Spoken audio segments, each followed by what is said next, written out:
नमस्कार। 2 minute free BM meet episode number 17। और आज का क्वेश्चन जो है वो रवि किशन जी का है, जो बीएम होराइजन हंटर के हमारे सब्सक्राइबर हैं।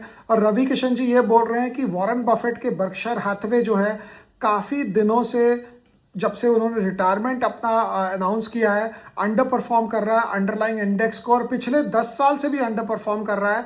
तो इसका क्या कारण हो सकता है? फिर भी वॉरेन बफेट इनके हिसाब से इतने ग्रेट क्यों है? तो खास बात ये समझो आप कि वॉरेन बफेट ने अंडर परफॉर्म किया है, लेकिन आपका 1 साल 2 साल 3 साल का अंडर परफॉर्मेंस उतना मैटर नहीं करता है। क्योंकि आप बफेट की बात करें, रे डालियो ने अंडर परफॉर्म किया है, बिल एक्मैन की तो लगी पड़ी है, जिसको हम अपने स्लैंग भाषा में बोलते हैं, क्योंकि उनके एक एक स्टॉक जो है वो पड़े पड़े गिरे जा रहे हैं। लेकिन बिल एक्मैन का अंडर परफॉर्म करना, वॉरेन बफेट का अंडर परफॉर्म करना एक और बात होती है। खास बात ये होती है कि ये थोड़े से कॉन्सेंट्रेटेड अप्रोच ढूंढते हैं। तो जब भी आप कॉन्सेंट्रेशन करेंगे अपने पोर्टफोलियो का, अंडरलाइंग इंडेक्स का S&P 500 में 500 स्टॉक है, आपने ले लिए 30 स्टॉक्स और 15 स्टॉक्स और 20 स्टॉक्स।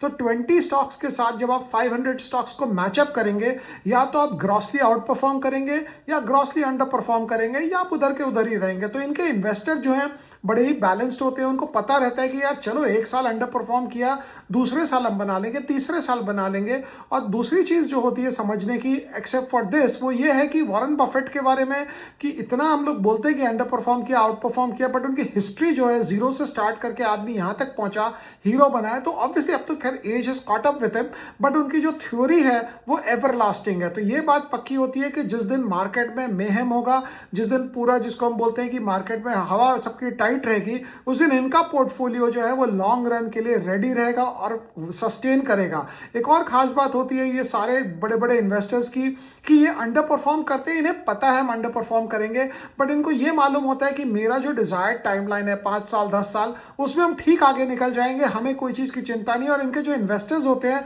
वो यही सोच कर रहते हैं कि यार ठीक है, 1-2 दिन नहीं चला, 1 महीना नहीं चला, 2 महीना नहीं चला, 6 महीना नहीं चला, लेकिन अल्टीमेटली चलेगा ही चलेगा। क्योंकि जिसको हम जैसे क्रिकेट में बोलते हैं कि फॉर्म और क्लास के बारे में जब हम बात करते हैं कि फॉर्म जो है वो टेम्परेरी होती है और क्लास जो है वो परमानेंट होती है, इन सब के साथ मेरा देखा हुआ है कि एक बार अपने मोड में आते हैं तो वापस अपने आप रिटर्न बन जाता है। लेकिन एक और जो खास बात होती है, ये सारे पोर्टफोलियोज के हिसाब से जब आप देखते हो तो इनका मकसद, इनके इन्वेस्टर्स का मकसद और हमारा मकसद सेम नहीं होता है। कोई आदमी डे ट्रेडिंग करता है, उसको रहता है कि मैं रोज का रोज कमाऊं। कोई आदमी रहता है जो इन्वेस्ट करके 5 साल बाद पोर्टफोलियो देखता है। सो 2 people can never think alike.